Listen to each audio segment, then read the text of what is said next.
네, 안녕하세요. 여러분 좋아하는 중개사법. 오늘 실무죠, 실무. 중개 실무 들어갑니다. 몇 페이지? 예, 94페이지. 오늘하고 다음 주 하면 진도 끝납니다. 그쵸? 거의 다 끝났어요. 진도. 중개 실무. 자, 94페이지 폈어요? 네, 실무 총론. 보세요. 가장 먼저 나온 것이 뭐가 나옵니까? 중개 실무? 의의가 나와요, 의의. 중개 실무가 뭐예요? 중개 실무.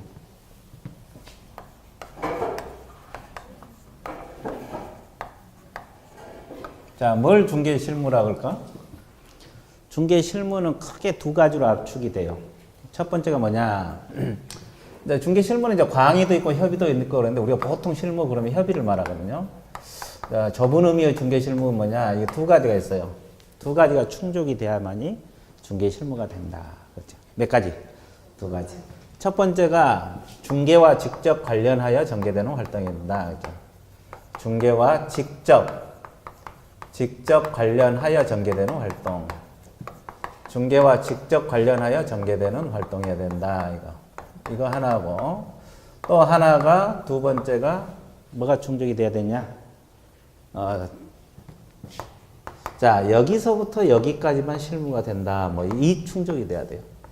두 가지가 충족이 돼야 됩니다. 그럼 여기는 어디고 여기는 어딜 것 같아요?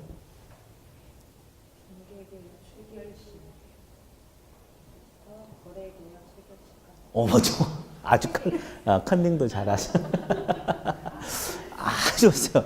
내가 이렇게 그려놓고 어디서부터 어디냐고 하면 바로 알아맞혀보냐. 좋으세요. 자, 이것이 뭐냐면 중개계약을 말합니다. 무슨 계약?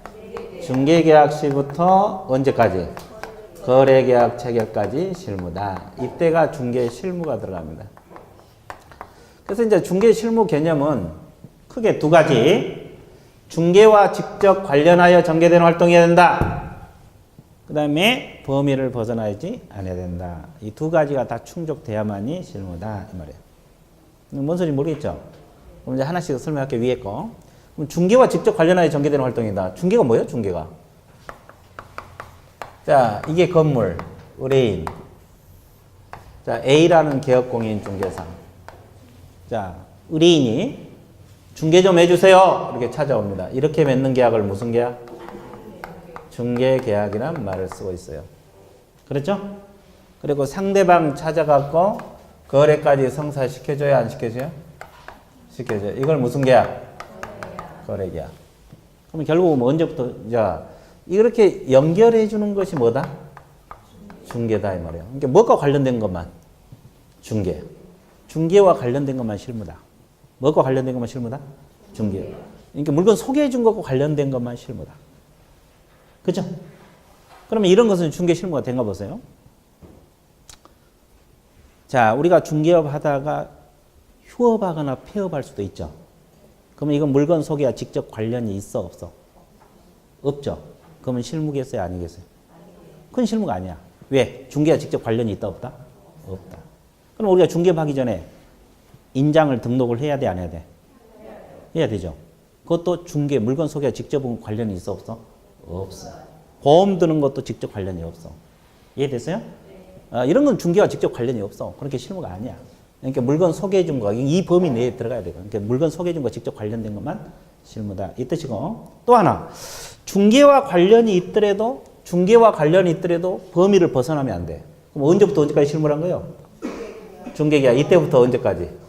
거래계약까지 실무예요. 그리고 우리가 거래계약이라는 것은 계약서 쓰고 뭐 계약금 주고받고 하면 끝나죠. 그럼 나중에 이제 중도금 넘어가고 잔금 넘어갈 때 등기 이전에 관한 서류 넘어와 안 넘어와? 그럼 이것은 실무란 거예요? 아니란 거예요? 실무가 아니에요. 왜? 거래계약 이유 문제다. 그래서 이제 중도금, 잔금, 자, 등기 이전 이런 것은 실무다 아니다? 아니다. 중개 실무가 아니다. 그러면 실무 먼스 X. 실무 먼스 X. 이해되셨어요? 그래서 이제 이거 알고 있으면 돼요. 그래서 이제 범위를 벗어나지 않아야 된다. 그 말이에요. 그래서 이제 거기 1번 첫째 줄 중개 기능성 몇 줄 그리고 중개와 직접 관련된 것만 실무다. 나와 있죠? 그래서 이제 그 따라서 부연 설명 나왔어요. 뭐 휴피업 신고, 인장 등은 실무가 아니다. 이해되셨죠? 그다음에 2번 중개계약 시부터 언제까지? 거래계약 체결 시까지. 이때 실무다. 그러면 그 이후에 중도금, 잔금 등기 이전은 실무다 아니다? 아니다. 이건 계약 이행행위란 말을 써요. 앞으로 이제 여러분들 용어 정리해서 계약 이행행위 이런 걸 계약 이행행위란 말을 써요. 중도금, 잔금, 등기 이전. 중도금, 잔금, 등기 이전. 중도금, 잔금, 등기 이전. 이런 것은 무슨 행위? 계약 이행행위. 계약 무슨 행위? 이행행위. 이행행위란 말을 쓰고 있습니다. 용어 익히는 거예요. 됐죠? 됐어요? 예. 자, 그래서 중개 실무가 뭔지 감 잡았어요. 우리가 실무를 배우는데 실무가 이런 것이다. 계약적으로 감 잡았죠? 예, 실무 개념 끝. 그 다음에 2절 제목이 뭐예요? 중개 실무 뭐가 나와 있어요? 과정이 나와 있어요. 근데 중개 실무 과정은 다른 게 아니에요. 여기까지 지워버릴게요. 중개 실무 과정은 순서 알아두시면 돼요. 순서. 자, 다른 게 아니고, 자, 이 사람이 중개 좀 해주세요. 의뢰가 들어온다. 이렇게 맺는 계약을 무슨 계약? 중개계약. 의뢰 접수와 동시에 맺는 것을 중개계약이라. 이게 첫 번째. 중개 의뢰 접수 처리. 가로 안에 중개계약 체결. 그렇게 나와 있어요? 물건 중개 좀 해달라. 그러면 개공이 알았다. 접수받는 거예요. 접수받는 거. 그때 맺는 계약을 무슨 계약? 중개계약. 이게 첫 번째. 그 다음에 두 번째, 개업공인중개사는 나름대로 중개활동 계획을 수립해야 됩니까? 안 해야 됩니까? 해야 돼요. 계획성 있게 해야 된다. 어떻게 해야 된다? 계획성 있게. 여러분들 공부할 때도 계획성 있게 하고 있어요? 지금 계획 세워놓고 하고 있어요? 그냥 하고 있어요? 그냥 하고 있죠. 그럴 줄 알고 학원 시스템 자체가 계획이야. 그래서 1, 2월 때 기본, 기초, 그 다음에 1, 2월 기본서, 기본 과정, 뭐 이렇게 쭉쭉 학원 시스템을 그렇게 해놨잖아요. 그럴 줄 알고, 그러니까 걱정 안 해도 돼. 학원만 열심히 나오면 돼. 이게 계획 수립. 중개도 계획성 있게 움직여야 돼요. 그걸 안 하면, 중개 받아보면 경쟁업체들도 있어, 없어? 있죠. 경쟁에서 밀리게 되고. 또 그래서 효율적으로 시간과 비용을 절약할 수 있으려면 계획성 있게 움직여라. 이게 두 번째 계획 수립. 그럼 세 번째 뭡니까? 이게 뭐예요, 이게요? 중개 대상 물이죠. 중개 대상 물 중에서 건물이잖아요.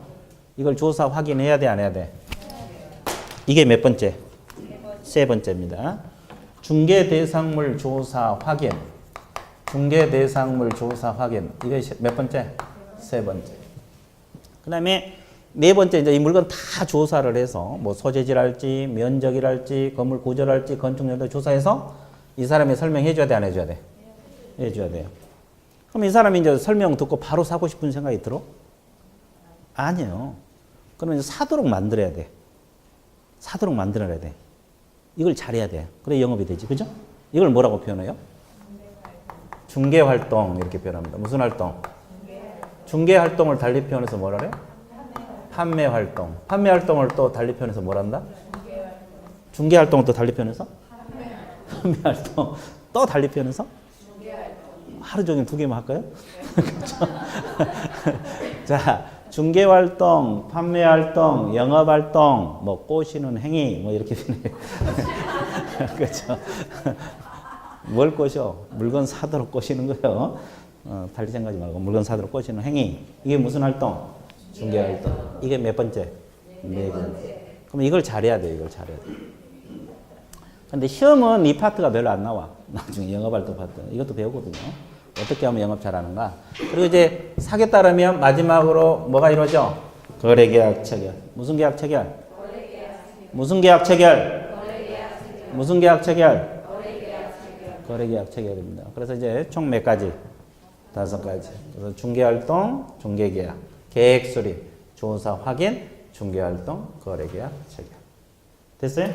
예, 그래서 총 몇 가지? 5가지. 그리고 이제 6번째 보면 뭐라고 나왔어요? 물건의 인도 인수 계약 완결 나와 있죠. 그럼 이게 뭐냐면 아까 이거예요, 말은. 중도금, 잔금, 등기 이전 이걸 말합니다. 이건 협의 실무는 아니라 했죠. 협의 실무는 아니에요. 넓은 의미 실무는 들어갑니다. 그래서 이제 그게 순서에서 마지막이고 협의 실무는 좁은 의미 실무는 1번부터 몇 번까지? 5번까지가 좁은 의미 실무다. 협의 실무다. 이렇게 생각하면 돼요. 물건의 인도, 인수, 계약 완결. 이건 넓은 의미, 넓은 의미.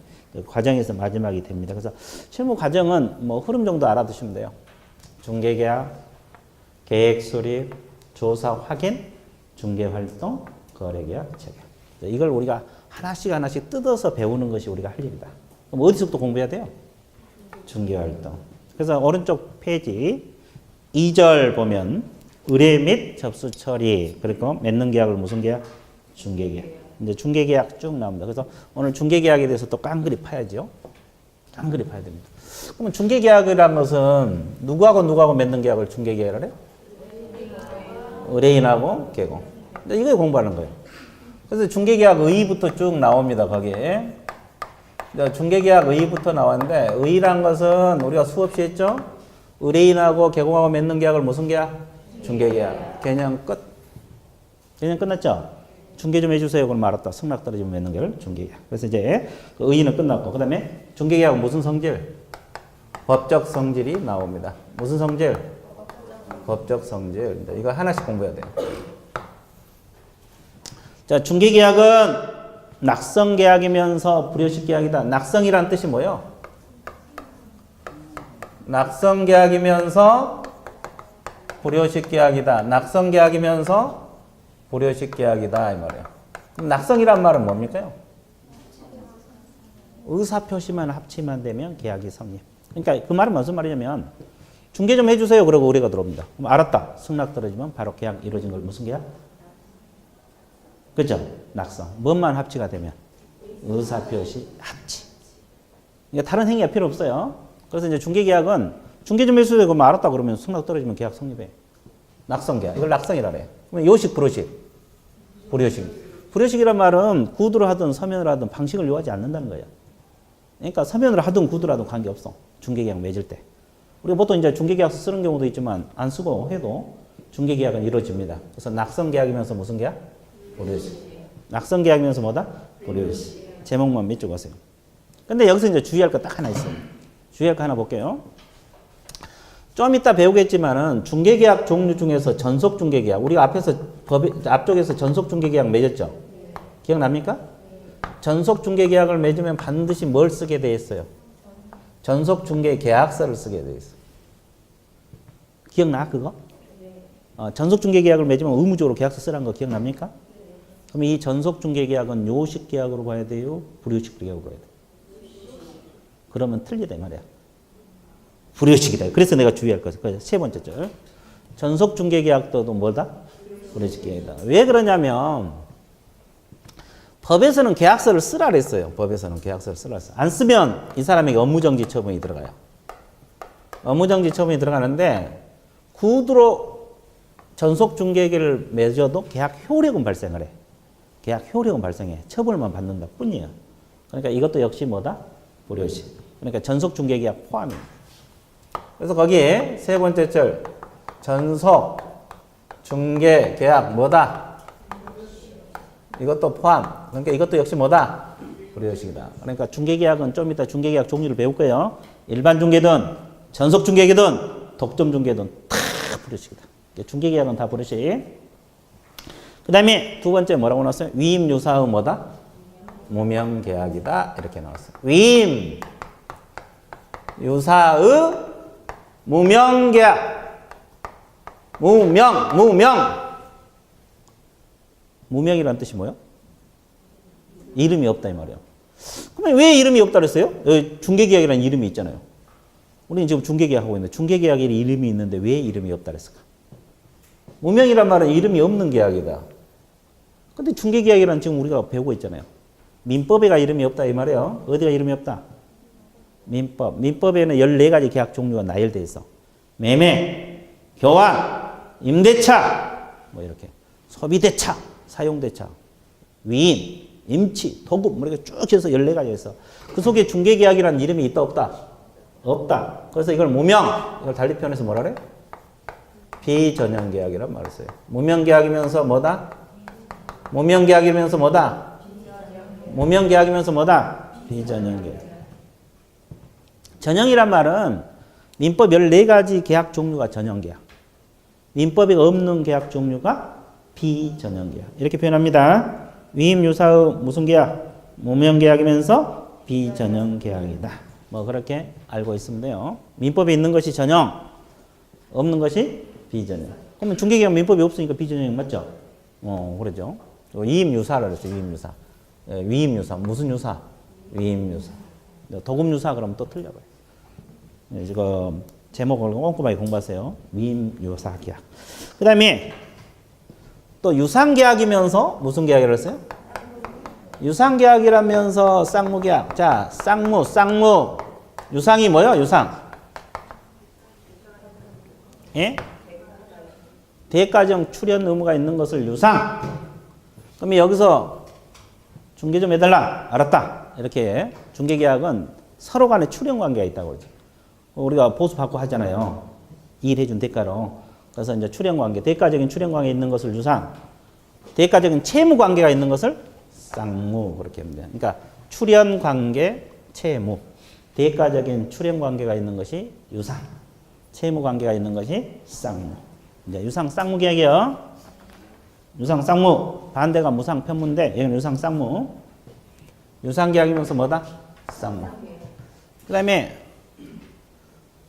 자, 우리가 안 배웠는데 중개 종류할 때 민사중개하고 상사중개 이렇게 배울 수도 있어요. 민사중개라는 것은 상행위 외의 행위를 중개하는 것을 민사.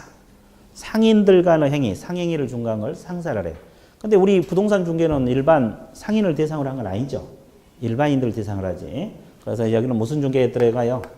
민사중개에 들어가고 여기에 관련된 계약이 민사중개 계약이다. 그러니까 상사중개가 아니라 무슨 중개 계약이다? 상사중개 계약이 아니라 무슨 중개다? 민사중개. 그 다음에 마지막으로 계속적 계약이라고 했어요? 일시적 계약이라고 했어요? 강제적 계약이다? 임의적이다? 순수 계약이다? 혼합이다? 혼합. 그래서 이제 중개계약의 법적 성질, 중개계약의 법적 성질 반드시 기억을 해주시면 돼요. 이해됐어요? 예. 그래서 이제 중개계약 법적 성질 간혹가다 나옵니다. 그래서 중개계약이 뭐냐? 법적 성질까지 공부했어요. 어려운 거 없죠? 그렇죠. 그다음에 이제 종료 사유. 종료 사유는 뭐 큰 내용 없어요. 거기 한번 읽어보시면 돼요. 중개계약 종료. 이 중개계약이 언제 끝나느냐? 거래 끝나면 중개계약도 끝나겠죠. 그죠? 뭐 계약 중개계약 기간을 정하면 그 기간이 경과됐을 때 끝나는 거고 뭐 이런 거요. 또 중개계약 해지, 중개불능 이런 거 끝나는 겁니다. 그래서 큰 내용 없으니까 중개계약 종료 사유는 한번 알고 있으면 돼요. 그래서 중개계약 의의, 종류, 법적 성질 이런 걸 공부해야 되는데 일단 의의하고 법적 성질은 끝났어요. 그 다음에 이제 그 뭐가 나옵니까? 중개계약은 뭐가 나와? 종류. 중개계약 종류. 그러면 우리가 중개계약은 법에서 몇 가지를 배웠어요? 우리가 저 앞쪽에서 법 쪽에서 중개계약 배워왔잖아요. 몇 가지 종류를 배웠어요? 앞쪽에서. 앞에서 배운 거 있는데? 두 가지를 배웠죠? 뭘 배웠어요? 일반 중개계약하고 또 전속 중개계약 두 가지를 배웠잖아요. 근데 여기서는 여러분 교재 보면 몇 가지가 나와요? 5가지가 나오죠. 근데 중개계약 종류를 이제 깜그리 여기서 공부하는 거예요. 5가지 나와. 그럼 가장 먼저 나온 것이 무슨 중개계약?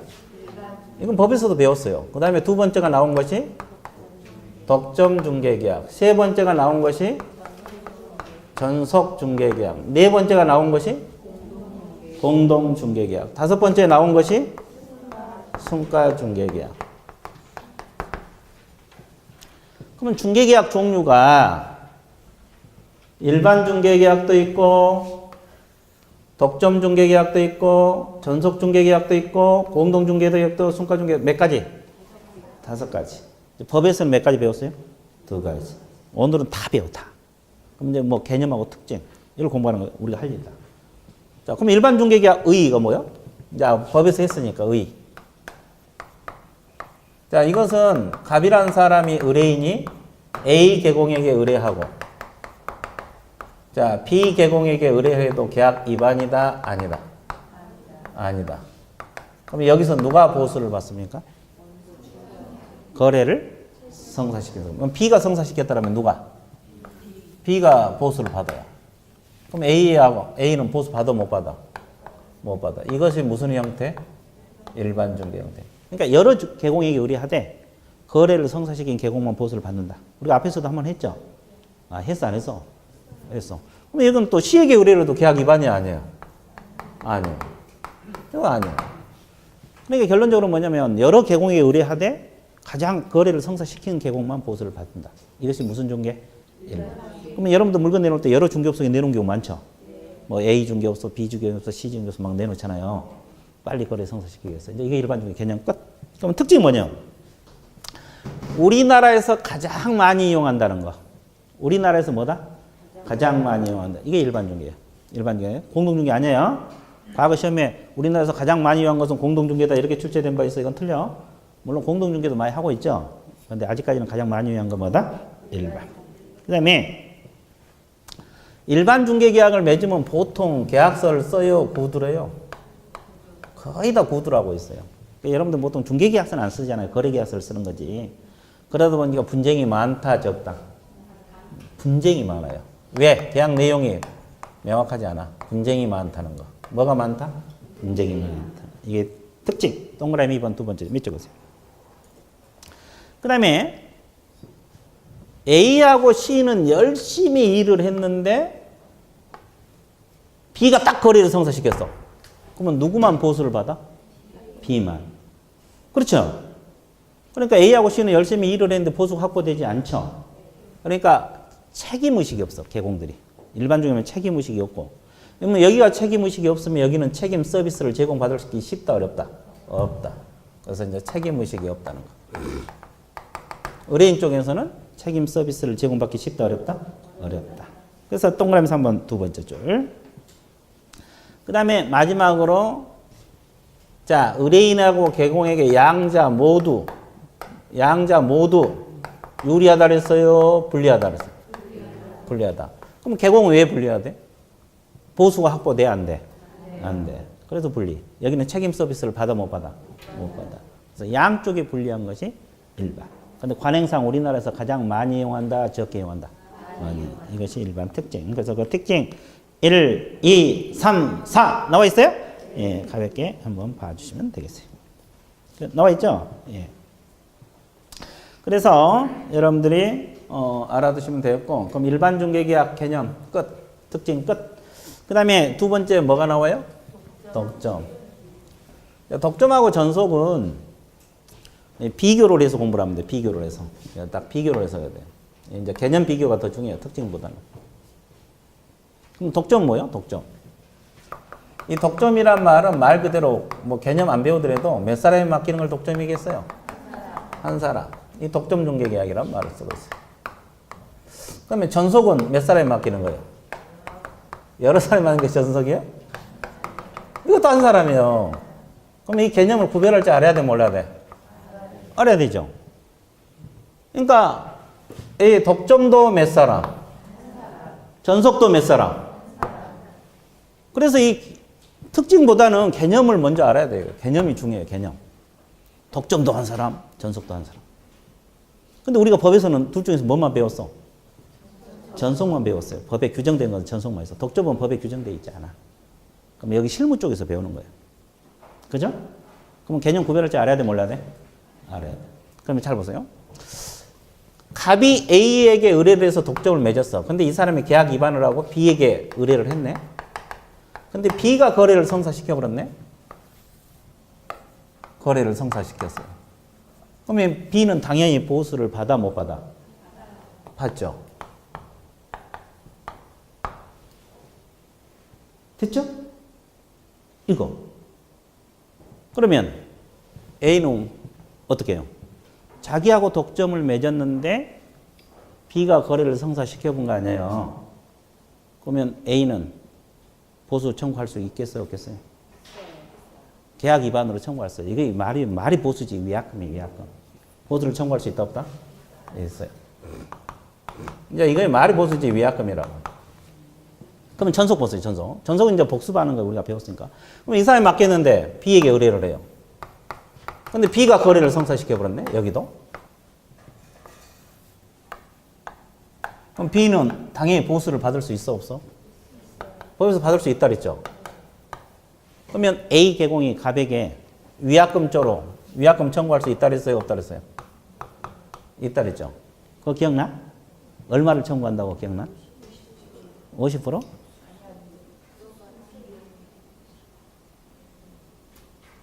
다 50%요? 누가 해당하는 그랬어? 해당하는 금액을 위약금 청구할 수 있어? 50%? 예? 네, 좋아. 해당하는 금액. 보수에 해당하는 금액을 위약금으로 청구할 수 있다. 자, 한 번 들어서 그래서 50%가 나오기는 나오는데, 그건 아니고, 여기는 해당하는. 계약 위반이잖아요. 그러면 여기하고 여기는 똑같아요. 덕점하고 전속은 여기까지는 똑같아. 여기도 위약금 전액. 여기도 위약금 보수 전액을 위약금적으로 청구할 수 있다 없다? 있다. 여기까지 똑같아. 그러면 덕점하고 전속은 여기까지 같다니까? 그럼 뭔가 차이가 있으니까 개념이 차이가 있겠죠? 그럼 차이가 뭘까? 이거예요. 자, 7번 봐보세요. 7번 보고 있어요? 갑하고 A하고 덕점 중개 계약을 맺었어. 덕점 중개 계약을 맺었는데 갑이 을을 발견했어. 갑이 스스로 발견한 상대방입니다. 그래갖고 둘이 계약을 했어요. 의뢰인하고 A하고 독점을 맺었다고. 근데 스스로 발견해서 계약을 했어.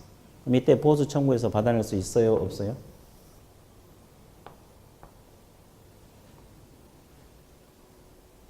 받을 수 있을까 없을까? 받을 수 있어? 확실해?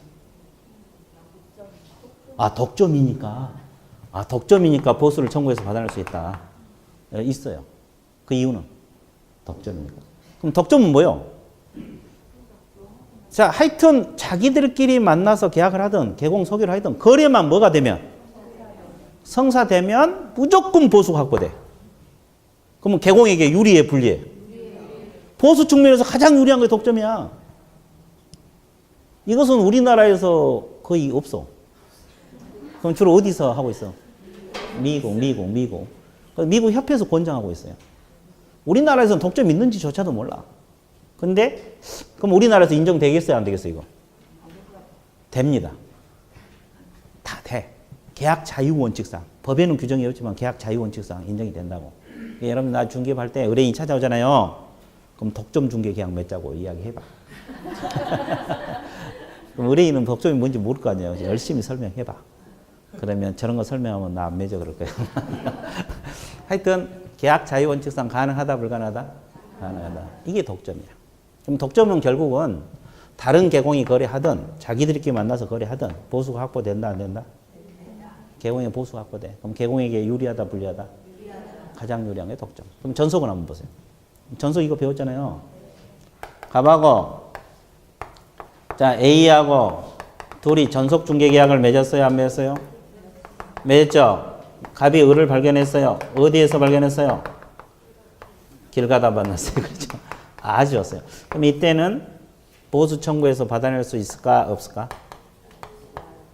이제 이건 복습한 거예요. 우리가 앞에서 배웠어. 앞에서 배운 거라고. 보수 받아내? 못 받아내? 보수 못 받아내. 왜? 자기가 이 일을 했어? 안 했어? 안 했어요. 그럼 뭘 받아내? 비용. 비용을 뭐라 그래? 실비. 이게 얼마? 중개보수의 50% 범위 내에서. 그럼 여기서는 보수를 받는다는 거예요? 실비를 받아낸다는 거예요? 개공 자기 돈 받아낸다는 거지. 그것도 다 받는 거 아니라 보수 얼마 범위 내에서. 근데 독점은 이런 경우에도 보수 전액을 받아낼 수 있다 없다? 있다. 그럼 여기는 같아요 달라요? 달라. 이거 다시 정리할게요.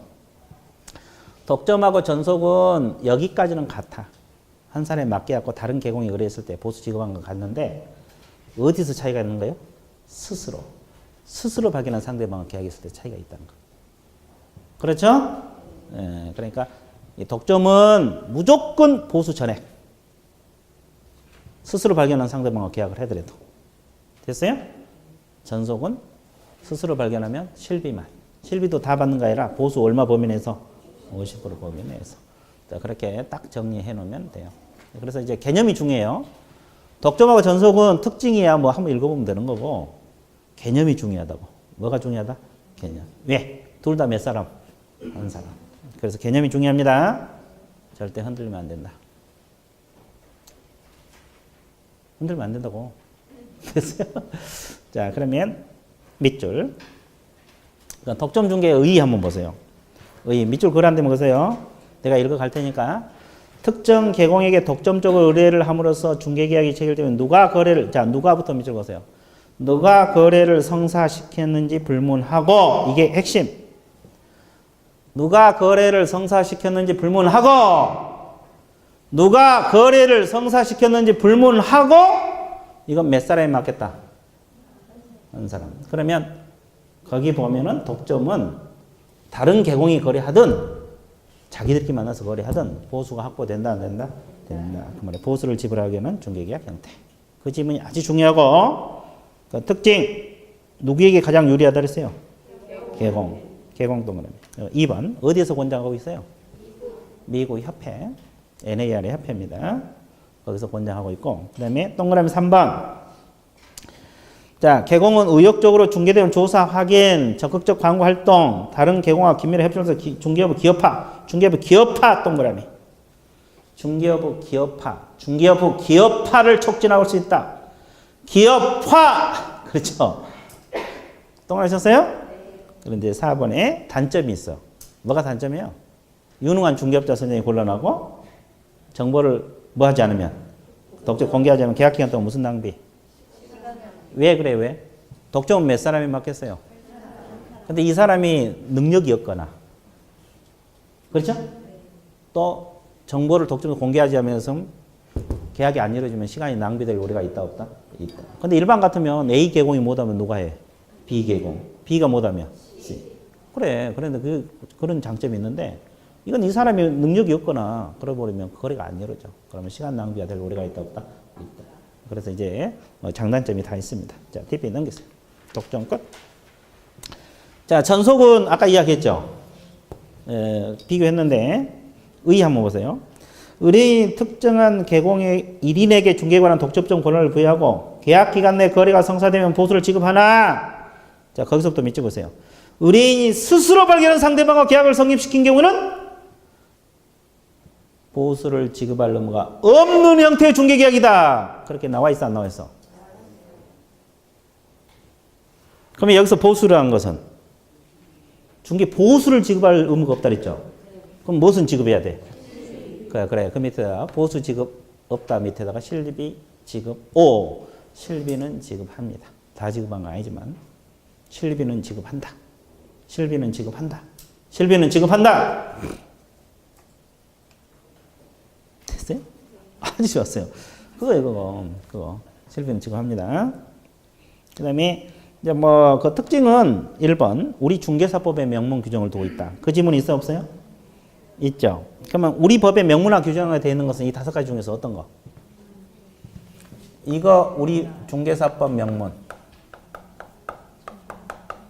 우리가 법에서 배웠잖아요. 전속도 중개사법의 명문 규정이 있어요, 없어요? 우리 법에 규정된 것은 2가지밖에 없어요.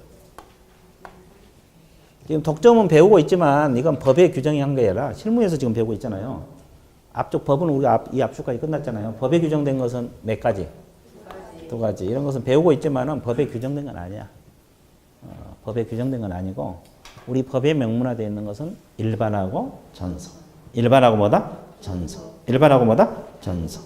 그리고 이제 2번 특징에서 4번 한번 보세요. 나머지 읽어보시고 동그라미 4번에 두 번째 줄 보면 개공하고 의뢰인 모두에게 불리하다 그랬어요. 모두에게 유리하다.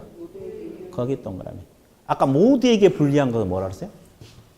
일반. 모두에게 유리한 것은? 전속. 자, 전속은 의뢰인이 책임 서비스를 받을 수 있고 그렇죠? 개공에게 일반 중개보다는 보수가 확보돼. 그래서 이제 서로에게 유리하다 그래서 모두에게 유리한 것이 일반. 아니, 전속. 그러니까 이건 모두에게 불리. 일반은 모두에게 뭐다? 불리. 이건 모두에게 뭐다? 유리. 개공에게 가장 유리한 것은 독점. 이렇게 들어간 거예요. 자, 모두에게 불리한 것은 일반. 모두에게 유리한 것은 전성. 그렇죠? 개공에 가장 유리한 것은 독점. 이렇게 들어갑니다. 그래서 간단하게 정리를 해 주시면 되겠어요. 됐죠? 그 다음에 공동 들어갑니다. 공동은 뭐 여러분 다 알잖아요. 매물 하나를 여러 개공이 협력해서 중개한 것을 무슨 중개? 공동 중개. 그래서 그 개념. 의뢰인이 개업공인 단체, 부동산 거래센터 2인 이상 개공의 공동 활동의 중개를 원하는 중개 계약을 의미한다. 의인 나와 있어요? 특징 첫째 줄 조직화 능률화 동그라미. 조직화 능률화. 조직화 능률화를 위해서 가장 이상적이다. 이 조직화 능률화라는 단어가 나오면 공동이야. 동그라미 쳐봤어요? 조직화 능률화. 조직화 능률화. 이런 단어가 나오면 뭐다? 조직화 능률화 이런 단어가 나오면 뭐다? 공동. 이해됐어요? 그리고 이제 중개활동에 참여하는 개공, 중개 기술과 지식, 신뢰성이 높은 수준이어야 된다 이랬고, 자, 시간과 비용 전략 떨는 거라면. 왜 시간하고 비용이 전략될 수 있겠어요? 협력하니까 비용 줄일 수 있고 시간 전략할 수 있고. 그렇죠? 그런 거. 특징 두 가지는 반드시. 자, 공동중개 특징 두 가지는 반드시 기억하세요. 조직화 능률화, 시간과 비용 전략. 이 두 가지만 잘 알고 있으면 돼요. 이해됐죠? 끝. 그 다음에 이제 마지막으로 뭐가 나옵니까요? 순가. 그럼 순가가 뭔지 아세요? 순가? 개념. 순가 중개 계약 개념 몰라요? 순가 중개 계약. 처음 들어? 아주 좋았어요. 처음 들어도 괜찮아요. 어차피 배우놨으니까. 순가 중개 계약. 근데 여러분들 알고 있어. 그 개념을 몰라서 그러지. 단어를 몰라서 알고 있을 거예요. 순가 중개가 뭐냐면 이걸 말해요. 자, 7번 보세요. 이게 건물이라 그랬죠. 개공에게 의뢰할 때 뭐라 그랬냐면 둘이 계약을 합니다. 순가 중개 계약을 맺는데 어떻게 맺느냐면 나는 이 건물 2억만 받아주세요 그랬어요. 개공에게 얼마만 받아달라 그랬어요? 2억. 그러면 2억 이상 받은 알파는 전부 다 중개 보수로 하자. 이게 순가 중개 계약이에요. 그러면 결국 뭐예요? 이 사람은 얼마만 받아달라는 거예요? 2억. 지금 현재 시세가 2억 정도 되니까 나는 2억만 받아달라. 2억에 팔고 싶으니까 중개 좀 해달라 한 거예요. 그러면 이 사람이 개공이 2억 5천을 받았다 가정을 해봐. 5천 얹어갖고 2억 5천에 팔아줬어요. 그럼 보수가 얼마 떨어져? 5천. 그 보수가 5천 갚는 거야. 이걸 무슨 중개기야? 순가 중개기야. 이해되셨어요? 이해되세요? 근데 이 법정 보수 계산하면 얼마 나온지 알아요? 주택이라고 가정을 하면 보수가 보통 0.4거든요. 2억이면. 그러면 얼마? 80만 원밖에 안 나와. 그러면 5천만 원이면 많이 초과됐어요? 적게 초과됐어요? 엄청 초과됐죠? 아, 그래, 안 그래? 그럼 이 개공은 처벌 받을까, 안 받을까? 안 받아? 왜? 그렇게 맺었으니까 계약을. 그렇게 계약을 했으니까 걸려 들어가. 이건 초과보수에 걸려요. 초과보수에 걸려서 우리가 초과보수 금지행위 배웠죠? 그럼 몇 년하고 몇 년? 1년 이하 징역? 1천원만 원 이하 벌금 등록 취소 사유. 그렇지, 의미가 없지. 그러니까 결론은 뭐냐면, 그러지, 안 걸리면 되지. 그래서 이제 과거에, 옛날에 한 10년 전에 한 수강생이 그 보조원으로 중개업 하신 분이 있었어요. 그 자기는 순가 중개 계약을 계속 해왔대. 이렇게 해왔대. 그리고 돈을 많이 벌었어. 그런데 이걸 배우더니 이제 갑자기 주저주저 하는 거야. 두려움이 생기는 거예요. 모르면 용감하다 그러죠. 모르는 사람 돈도 잘 벌어. 저게 당연한 걸로 알고, 당연한 걸로. 당연한 알고 하니까. 그래. 2억 받아줄게. 지금 시세가 2억이니까. 그럼 이제 개공 능력에 따라서 2억 5천 받을 수도 있고 3억이 받을 수 있잖아요. 그럼 자기가 다 먹는 거예요. 그럼 돈 벌기 쉬워, 어려워? 쉬워. 법정 보수 80만 원. 저렇게 하니까 얼마 벌어? 5천. 그렇잖아요. 근데 이건 걸려 들어갑니다. 그러니까 결국은 초과 보수 받으라, 받지 말라?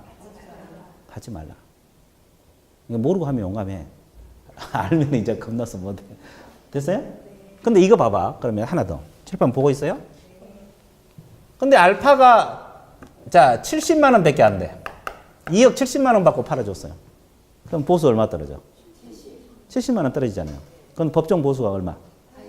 그럼 초과 됐어, 안 됐어? 그럼 이 사람 처벌 받아, 안 받아? 이건 안 받아. 그러면 결론은 뭐예요? 순가 중개 계약이 금지된다 그러면 틀려버려요. 이것도 결국 인정이 되고 있어, 안 되고 있어? 되고 있어. 근데 어떻게 됐을 때? 보수가 뭐가 됐을 때? 초과됐을 때만 금지행위야.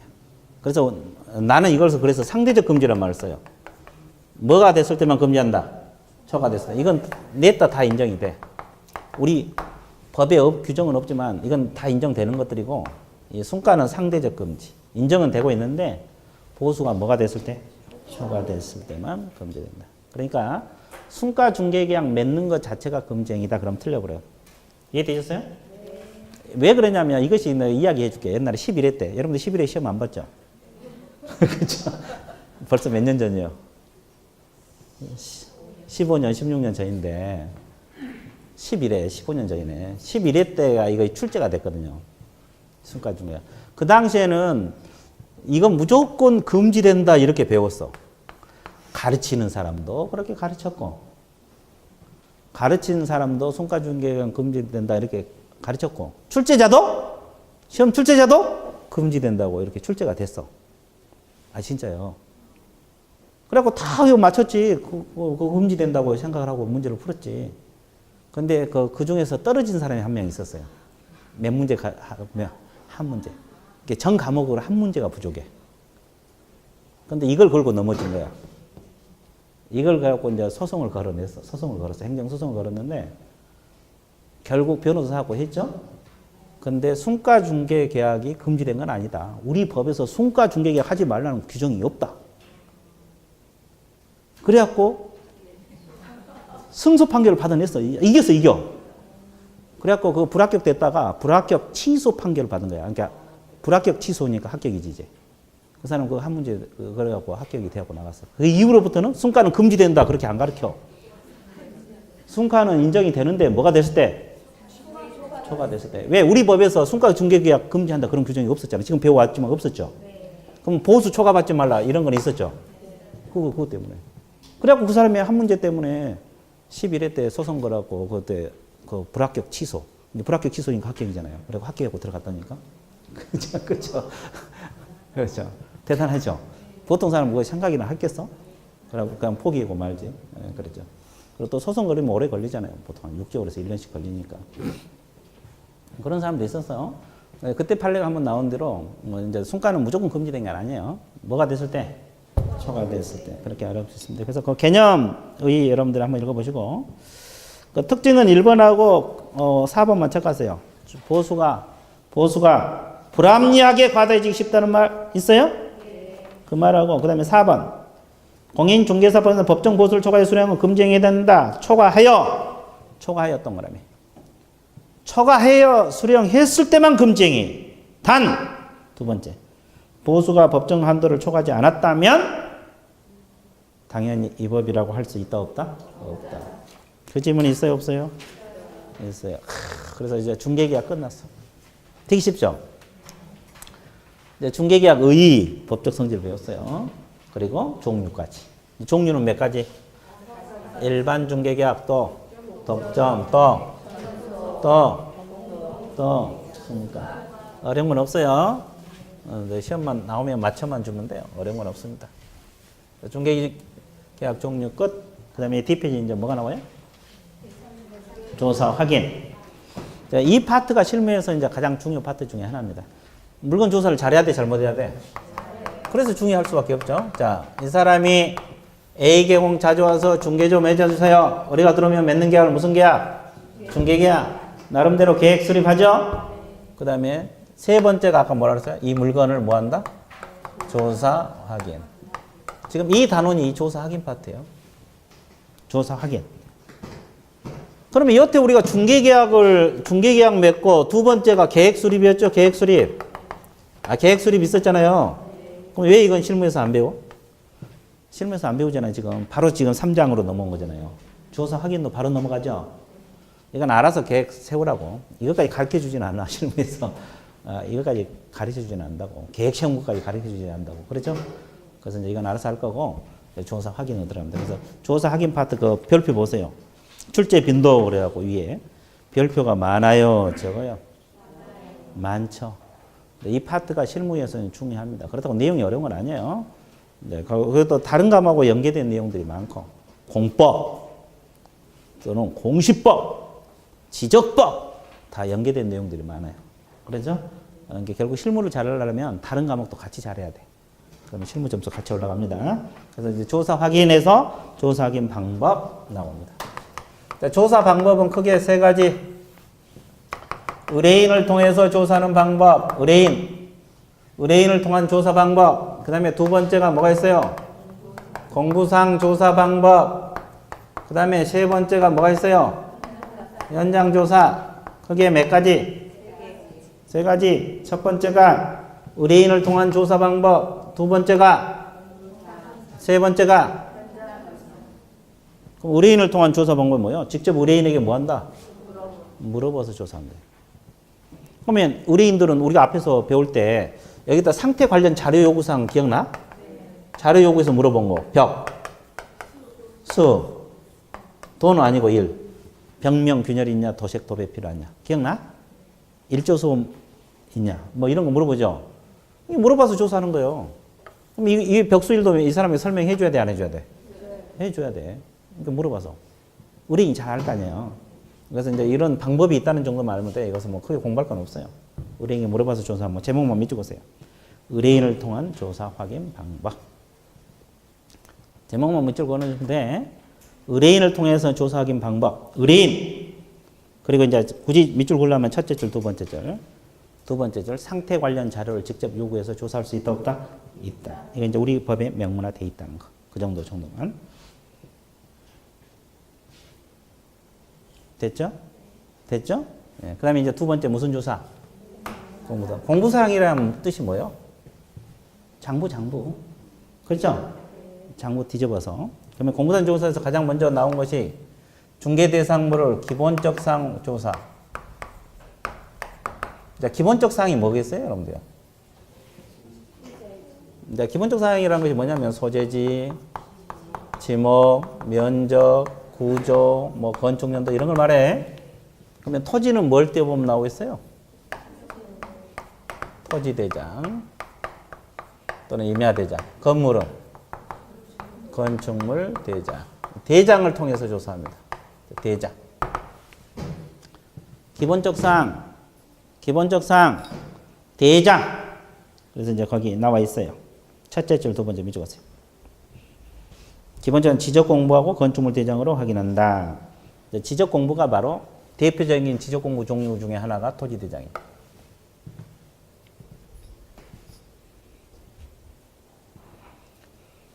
지적 공부 중에서 가장 대표적인 게 토지 대장, 임야 대장. 뭐 지적도, 임야도 뭐 이런 게 다 지적 공부인데 가장 대표적인 게 토지 대장이에요. 그래서 기본적 사항은 일단 대장을 통해서 확인한다. 건물은 건축물 대장, 토지는 무슨 대장? 토지 대장. 이해되셨어요? 일단 그것만 체크하세요. 그 다음에 오른쪽 2번 권리관계 나와 있어요? 우리가 저 건물 소유자가 누군지 조사해야 돼, 안 해야 돼? 이건 뭘 떼우면 돼? 등기사항 증명서. 등기부를 요즘 등기사항 증명서라고 그러죠? 등기사항 증명서. 등기부 떼어보면 됩니다. 권리관계는 뭘 떼어본다? 등기사항 증명서. 권리관계는 뭘 떼어본다? 등기사항 증명서. 권리관계는 뭘로 확인한다? 등기사항 증명서. 그 다음에 세 번째. 또 뭘 조사를 해야 되냐? 공법상 이용 제한 거래 규제. 공법상 이용 제한 거래 규제. 자, 이 지역이 개발 제한 구역이냐? 우리가 이용 제한 가장 대표적인 것이 개발 제한 구역이라고 이야기했죠. 거래 규제 가장 대표적인 토지 거래 허가 구역 기억나? 거래 규제 가장 대표적인 토지 거래 허가 구역 기억나? 안 나눠 봐. 그렇죠.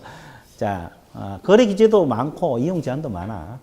이제 대표적인 하나 예를 들자면 이용 제한 가장 대표적인 것이 개발 제한 구역. 거래 규제 가장 대표적인 것이 토지 거래 허가 구역. 이런 걸 말합니다. 그러면 이 매물이 개발 제한 구역 그린벨트 지역에 있는지 아니면 토지 거래 허가 구역에 있는지 조사해서 매수인에게 알려줘야 돼, 안 알려줘야 돼? 이건 뭘 떼우면 돼요? 토지, 이용, 계획, 확인서라고 있어요. 토지 이용객 확인서. 토지 이용객 확인서. 토지 이용객 확인서. 토지 이용객 확인서. 토지 이용객 토지 이용객 토지 이용객 확인서. 이걸 하면 돼요. 그 다음에 네 번째 뭐가 나왔어요? 토지 경계. 이건 지적도나 임야도입니다. 도면을 통해서 확인할 수 있다. 이게 가장 기본적인 장부로 조사는 나옵니다. 그러면 여러분들 나중에 매물 중개할 때 이 소재지는 어떻게 조사하지? 저 소유자가 누구이지? 저당 잡혀 있는지 그걸 다 조사해야 돼, 안 해야 돼? 그럼 저걸 띄워보면 된다고. 그걸 공부하는 거예요, 우리는. 조사 방법을 배우는 거라고. 그렇지. 나중에 이제 매물 중개할 때. 그러죠? 예, 그리고. 그 공부상 조사 끝났으면 또 현장 조사 병행을 해야 돼, 안 해야 돼? 그러니까 현장 조사 방법은 두 가지예요, 거기. 공부하고 실제와의 일치 여부 확인. 그러면 이건 뭐야? 예를 들어서 공부상 면적하고 실제 면적이 일치가 돼야 되잖아요. 근데 간혹가다 불일치할 수가 있어, 없어? 있어. 그러면 아까 면적 같은 건 대장이 나오잖아요, 대장. 대장이 나온다 그랬잖아요. 근데 실제 또 측량을 해보니까 달라질 수 있고, 뭐 이런 문제 발생했고. 또 이거 공무상에는 지목이 과수원부지대로 공부에 나와 있는데 실제는 대지로 조성되거나. 그럼 불일치할 수 있어, 없어? 공부를 먼저 조사하고 나서 현장에 가가지고 확인해야 돼. 일치하는 거 여부. 됐어요? 이제 이런 것 때문에 하는 거고. 제목만 맺어보세요. 그 다음에 2번. 공부사항 확인할 수 없는 사항. 이건 미공시 사항을 확인해야 돼. 무슨 사항 확인? 미공시 사항 확인. 자, 미공시 사항은 미공시 권리도 있고 물건에 관한 사항이 있어요. 미공시 권리도 있고 물건에 관한 사항이 있다고. 미공시 권리부터 맺어보세요. 점유권, 유치권, 분묘 기지권. 자, 점유권, 유치권, 분묘 기지권. 이건 등기부에 나온 권리다, 나오지 않는 권리다. 나오지 않는 권리. 그러면 이제 왜 이걸 나오지 않는 권리들은 뭐 민법에서 하겠지만 무조건 외워야 돼. 왜 그러냐면 물건 조사할 때 등기부 다 봤어. 등기부 띄워보니 깨끗해, 저 권리관계가. 뭐 저당도 안 잡혀 있고 전세권도 안쪽에 임차권도 없고 깨끗해. 깨끗하죠. 그렇다가 그냥 중개했다가 나중에 유치권 문제, 임야 같으면 분묘 기지권 문제, 이런 문제, 주택 같으면 임차권 문제 이런 게 나타날 수 있어, 없어? 그러면 개공이 그거 설명 안 해주면 거기에 대한 책임을 져야 돼. 그러니까 등기부에 나오지 않더라도 이런 권리가 있구나. 이런 권리는 또 직접 가서 확인을 해봐야 되겠구나. 이해되셨어요? 예. 그런 걸 이제 가르쳐 줘야 될 거 아니에요. 됐어요? 예. 그래서 이제 미공시 권리를 알고 있어야 돼. 점유권, 유치권, 분묘 기지권. 이건 등기부에 나온다, 안 나온다? 현장 조사. 그리고 두 번째 임차권 동그라미. 등기되지 않는 임차권. 이것도 직접 조사. 임차권은 등기되는 것도 있고 안 되는 것도 있어요. 그 다음에 이제 세 번째 미공시 중요시설 물건 동그라미. 미공시 중요시설 물건. 세 번째 찾았어요? 그건 뭐가 있겠어요? 뭐 정원석, 정원수 뭐 이런 거. 정원수. 정원수는 무슨 관계를 현장 조사하라 그랬어요? 소유관계. 무슨 관계? 소유관계. 소유관계 몇 줄? 그러면 이게 무슨 말이냐면